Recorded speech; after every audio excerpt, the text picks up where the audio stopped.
প্রচুর পরিমাণে দেখেন আল্লাহর কি রহমত। মুকুল এসছে, দেখেন মুকুল কোনো সমস্যা নেই।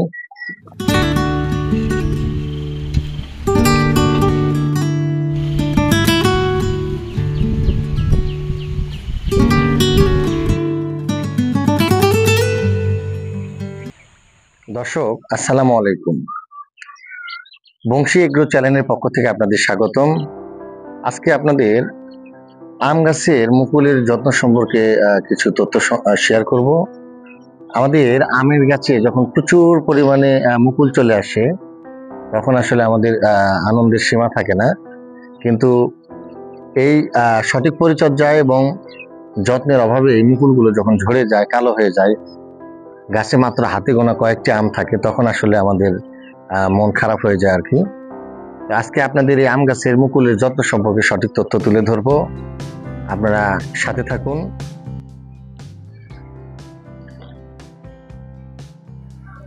আজকে আমার পুকুর পাড়ের সবগুলো আম গাছে স্প্রে করলাম। এটা প্রথম স্প্রে ছিল। আপনাকে অবশ্যই খেয়াল রাখতে হবে কীটনাশক যেন পরিমাণ মতো হয়, অবশ্যই বেশি হওয়া যাবে না, কমও হওয়া যাবে না। যদি পরিমাণে বেশি হয় তবে আপনার অবশ্যই মুকুলের ক্ষতি হবে, মুকুল পুড়ে যাবে। আর যদি পরিমাণে কম হয় তাহলে সঠিকভাবে কীটনাশক কাজ করবে না।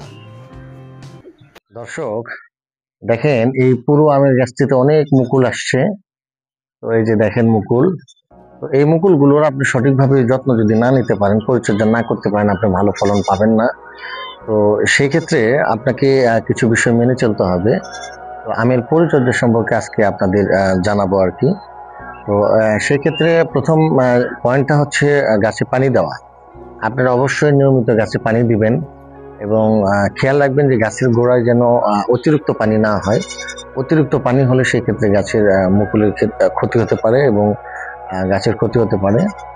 আর দ্বিতীয় অপশন হচ্ছে আপনি অবশ্যই গাছে পর্যাপ্ত পরিমাণে খাদ্য সংগ্রহ করতে হবে।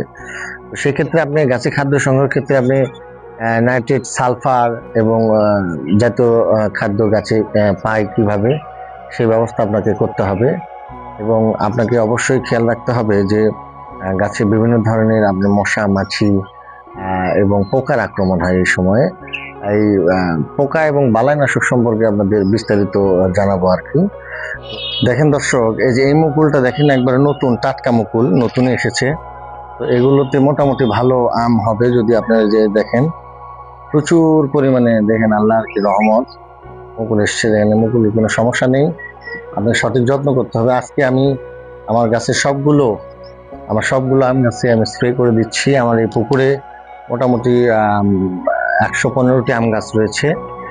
আজকে আমি সবগুলো গাছে স্প্রে করতেছি। দেখেন দর্শক, এটা একটি সুস্থ মুকুল, দেখেন কতগুলো গুটি আসছে আমের মধ্যে। এই যে দেখেন ছোট ছোট ছোট ছোট আমের গুটিগুলো আসছে।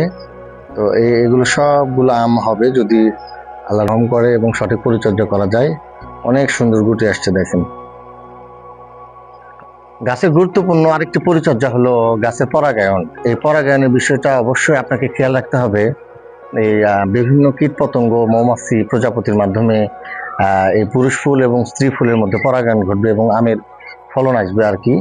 তো এই পরাগায়নের ক্ষেত্রে আপনাদেরকে সহযোগিতা করতে হবে এবং যেগুলো উপকারী জীব বা মাছি বা পতঙ্গ, সেগুলোকে আপনাদের কীটনাশক দিয়ে নিধন করা যাবে না। আমি মুকুল আসার পর থেকে আমের আপনার হচ্ছে এই গুটি হওয়া পর্যন্ত এবং আম ফলন হওয়া পর্যন্ত এর অনেক ধরনের রোগ বালাই আছে। তো এর মধ্যে অন্যতম আপনার রোগ হচ্ছে আমের মুকুল ব্লাস্ট, ম্যাঙ্গো ব্লুজুম ব্লাইট, এই রোগটাকে বলা হয়। তো এই রোগটা অত্যন্ত মারাত্মক। এটা আসলে একটা ফাঙ্গাল জাতীয় রোগ। এই রোগের ক্ষেত্রে আপনাকে অবশ্যই আপনাকে বিভিন্ন ধরনের পদক্ষেপ গ্রহণ করতে হবে। সেই ক্ষেত্রে আমি সাজেস্ট করব আপনারা প্রতিরোধমূলক ব্যবস্থা হিসেবে কপারেট সালফেট এবং বেনোমিল ব্যবহার করে দেখতে পারেন। এই কপারেট সালফেট এবং বেনোমিল ব্যবহার করলে আপনি অবশ্যই এই ছত্রাকনাশক যে রোগটা, আমের মুকুল ব্লাস্ট যে রোগটাকে বলা হয়, আপনি এই আমের মুকুল ব্লাস্ট রোগ থেকে আপনি অবশ্যই রেহাই পাবেন। এই ক্ষেত্রে আমের আরেকটা গুরুত্বপূর্ণ রোগ রয়েছে, এটাকে বলা হয় থ্রিপস। আমের এই রোগটাকে বলা হয় থ্রিপস। এবং এই মুকুল আসার পর এই থ্রিপস রোগটাকে লক্ষ্য করা যায়। তো এই থ্রিপস রোগের ক্ষেত্রে আপনার মুকুলগুলো মরে যাবে এবং বিভিন্ন ধরনের রোগ বালাই এবং পোকানাশকের আক্রমণ হবে। এই যে দেখেন এখানে এই যে দেখেন যে মুকুল মরে গেছে আর কি। তো এই থ্রিপস রোগের ক্ষেত্রে আপনাকে অবশ্যই এর প্রতিরোধ হিসেবে আপনাকে ডাইমেথোয়েট কীটনাশক ব্যবহার করতে হবে আর কি। তো আপনি যদি ডাইমেথোয়েট কীটনাশক সঠিকভাবে সঠিক পরিমাত্রায় ব্যবহার করতে পারেন, এই থ্রিপস রোগের হাত থেকে আপনি অবশ্যই আপনার মুকুলগুলোকে রক্ষা করতে পারবেন। আরেকটা রোগ হচ্ছে আপনার বালাইনাশক হিসেবে আপনার পিঁপড়ের যে আক্রমণ, আপনি মুকুল আসার পর দেখবেন মুকুলে এবং মুকুলগুলো খাওয়ার জন্য এক ধরনের পিঁপড়ে এই মুকুলে আক্রমণ করবে। এই পিঁপড়ের আক্রমণ থেকে আপনার মুকুলকে অবশ্যই রক্ষা করতে হবে। তো আপনার আরেকটা রোগ হচ্ছে আমের গুরুত্বপূর্ণ, আপনার মুকুলের আসার পরে এই রোগটা দেখা যায়, সেটা হচ্ছে ছত্রাক জনিত রোগ। এই ছত্রাক রোগের ক্ষেত্রেও আপনাকে সাবধান থাকতে হবে। তো আপনার এই ছত্রাক রোগের ক্ষেত্রে আপনার মুকুলগুলো আপনার দেখবেন যে বাদামি বা কালচে রঙের অনেকটা হয়ে গেছে, সাদাটে রঙের হয়ে গেছে।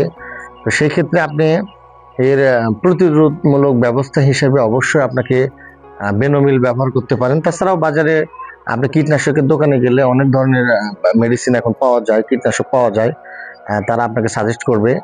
তো দর্শক, এই যে মুকুলগুলো যদি আপনি সঠিকভাবে চিকিৎসা করতে পারেন, এর সঠিকভাবে যত্ন করতে পারেন, তো আল্লাহর রহমতে অবশ্যই আপনারা ভালো ফুল ফল পাবেন।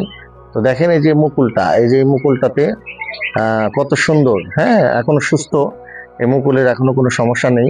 তো সেই ক্ষেত্রে আপনি প্রতিরোধমূলক ব্যবস্থা হিসেবে আপনি অবশ্যই এখানে আগেই ছত্রাক জনিত পরিমাণ মতো যদি ব্যবহার করতে পারেন, সেই ক্ষেত্রে দেখা যাবে আপনার মুকুলের ক্ষতি হবে না।